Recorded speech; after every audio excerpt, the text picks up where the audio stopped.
ಎಲ್ಲರಿಗೂ ನಮಸ್ಕಾರ. Welcome back to my YouTube channel guys. ಗಿಲ್ಲಿಗೆ ಈ ರೇಂಜ್ಗೆ ಅದೃಷ್ಟ ಬರುತ್ತೆ ಅಂತ ನಾನಂತೂ ಎಕ್ಸ್ಪೆಕ್ಟೇ ಮಾಡಿರಲಿಲ್ಲ. ಹೌದು, ಸಣ್ಣ ಪುಟ್ಟ ಒಂದು ಸಿನಿಮಾಗಳನ್ನ ಮಾಡ್ತಾರೆ ಅಂತ ನಾನು ಅಂದ್ಕೊಂಡಿದ್ದೆ, ಬಟ್ ಈ ರೇಂಜ್ಗೆ ದೊಡ್ಡ ಪ್ರೊಡಕ್ಷನಲ್ಲಿ ಗಿಲ್ಲಿ ಸಿನಿಮಾನ ಮಾಡ್ತಾರೆ ಅಂತ ನಾನು ನಿಜವಾಗ್ಲೂ ಎಕ್ಸ್ಪೆಕ್ಟ್ ಮಾಡಿದೆ. ನಾನು ಅಷ್ಟೆಲ್ಲ ಬೇರೆ ಯಾರು ಎಕ್ಸ್ಪೆಕ್ಟ್ ಮಾಡಿರೋದಕ್ಕೆ ಸಾಧ್ಯನೇ ಇಲ್ಲ. ಅಕಸ್ಮಾತ್ ಆಗಿ ಇದು ದೇವ್ರ ದಯೆಯಿಂದ ದೊಡ್ಡ ಹಿಟ್ಟಾದರೆ ಸಿನಿಮಾ, ಗಿಲ್ಲಿ ಮಾಡೋ ಈ ಸಿನಿಮಾ ನಿಜವಾಗ್ಲೂ ಯಾವ ರೇಂಜಲ್ಲಿ ಓಡುತ್ತೆ ಅಂದರೆ ಮುಂದೆ ಗಿಲ್ಲಿ ನಟನ ಹಿಡಿಯೋಕ್ಕೆ ಆಗಲ್ಲ, ಆ ರೇಂಜ್ಗೆ ಬೆಳೀತಾರೆ ಅಂತಲೇ ಹೇಳ್ಬೋದು. ಮೊದಲಿಗೆ ಏನಾಗಿದೆ ಏನು ಕತೆ ಅಂತ ಹೇಳ್ತೀನಿ. ಯಾರ್ಯಾರು ಹೀರೋಯಿನ್ ಆಗಿ ಮಾಡ್ತಿದ್ದಾರೆ, ಇಬ್ಬರು ಹೀರೋಯಿನ್ ಗಿಲ್ಲಿಗೆ ಈ ಸಿನಿಮಾದಲ್ಲಿ ಯಾರ್ಯಾರು ಅಂತ ಕೂಡ ಹೇಳ್ತೀನಿ. ಮೊದಲಿಗೆ ಗಿಲ್ಲಿಗೆ ಕಾಂಗ್ರಾಟ್ಸ್ ಅಂತಲೇ ಹೇಳ್ಬೋದು. ಯಾಕಂದರೆ ಈ ರೇಂಜ್ಗೆ ಯಾರಿಗೂ ಬಿಗ್ ಬಾಸಿಂದ ಹೋಗಿರೋ ಒಬ್ಬ ಕಂಟೆಸ್ಟೆಂಟ್ನ ಈ ರೇಂಜ್ಗೆ ಹೀರೋ ಮಾಡ್ತಿದ್ದಾರೆ ಅಂದರೆ ಇದೇ ಫಸ್ಟ್ ಟೈಮ್ ಅಂತಲೇ ಹೇಳ್ಬೋದು. ಹೌದು, ಬಿಗ್ ಬಾಸಿಂದ ಆಚೆ ಬಂದಿರೋ ಎಲ್ಲ ಕಂಟೆಸ್ಟೆಂಟ್ಗಳು ಕೂಡ ಆಲ್ಮೋಸ್ಟ್ ಎಲ್ಲ ಕಂಟೆಸ್ಟೆಂಟ್ಗಳು ಕೂಡ ಒಂದೊಂದು ಜೀವನ ಕಂಡುಕೊಂಡಿದ್ದಾರೆ. ಅವ್ರ ಜೀವನ ಒಂದು ಮಟ್ಟಿಗೆ ಕಂಡುಕೊಂಡಿದ್ದಾರೆ. ಬಿಗ್ ಬಾಸ್ ಒಂಥರ ಅವ್ರಿಗೆ ಲೈಫ್ ಕೊಟ್ಟಿದೆ ಅಂತಲೇ ಹೇಳ್ಬೋದು ತುಂಬ ಜನಕ್ಕೆ. ಬೇರೆ ಇದರಿಂದ ನನಗೆ ಗೊತ್ತಿಲ್ಲ, ಬೇರೆ ರಿಯಾಲಿಟಿ ಶೋ ಎಲ್ಲ ನನಗೆ ಅಷ್ಟು ಗೊತ್ತಿಲ್ಲ. ಹೌದು, 100% ಬಿಗ್ ಬಾಸಿಂದ ಹೋಗಿರೋ ಆಲ್ಮೋಸ್ಟ್ ಜನ ಅವ್ರ ಜೀವನ ಕಟ್ಕೊಂಡಿದ್ದಾರೆ, ಅದರಿಂದ ಬದುಕಿದ್ದಾರೆ. ಎಲ್ಲೋ ಇಲ್ಲೂ ಅರ್ಧಕ್ಕೆ ಹೊರಟೋದ್ರೆ ಬೇರೆ ಎಲ್ಲೋ ಅವ್ರಿಗೆ ಜೀವನ ಕೊಟ್ಟಿರುತ್ತೆ. ಬೇರೆ ಯಾವುದೋ ಸೀರಿಯಲ್ ಇರ್ಬೋದು, ಸಿನಿಮಾ ಇರ್ಬೋದು, ಎಲ್ಲೋ ಒಂದು ಕಡೆ ಕಾಣಿಸ್ಕೊಳ್ತಾರೆ. ನಿಜವಾಗ್ಲೂ ಅವ್ರು ಯಾರ್ಯಾರು ಬಿಗ್ ಬಾಸಿಂದ ಜೀವನ ಕಟ್ಕೊಂಡಿದ್ದಾರೆ ಅವರೆಲ್ಲ ಕೂಡ ಬಿಗ್ ಬಾಸ್ಗೆ ಹ್ಯಾಟ್ಸ್ ಆಫ್ ಹೇಳಲೇಬೇಕು.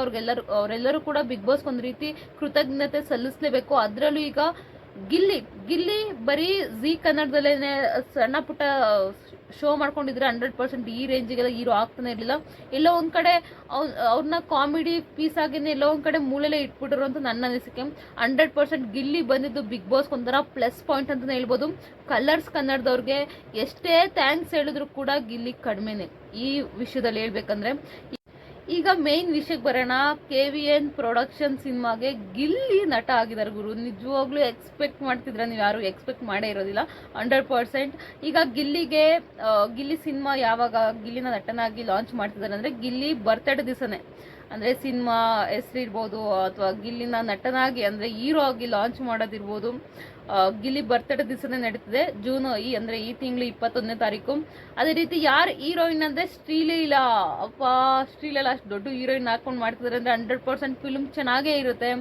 ಗಿಲ್ಲಿಗ ಎಕ್ಸ್ಪೆಕ್ಟ್ ಅಂದರೆ ಆ ಪ್ರೊಡಕ್ಷನ್ KVN ಪ್ರೊಡಕ್ಷನ್ ಅವ್ರು ಆ ಸಿನಿಮಾ ಕತೆ ಒಪ್ಕೊಂಡಿದ್ದಾರೆ ಅಂತ ಅಂದರೆ ಅರ್ಥ ಮಾಡ್ಕೊಳ್ಳಿ. 100% ಈ ಸಿನಿಮಾ ಸೂಪರ್ ಹಿಟ್ ಆಗೋದ್ರಲ್ಲಿ ಡೌಟೇ ಇಲ್ಲ ಅಂತ.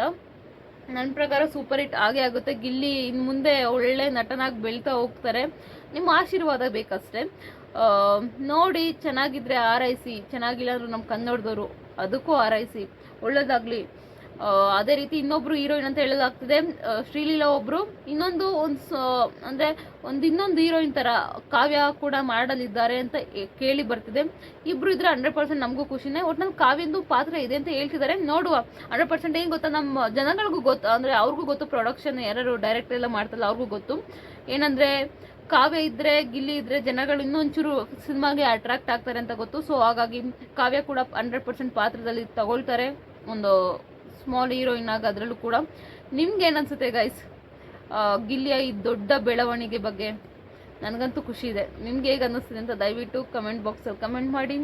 ಪೂರ್ತಿ ವಿಡಿಯೋ ನೋಡಿದ್ದಕ್ಕಾಗಿ ಧನ್ಯವಾದಗಳು. Thank you so much.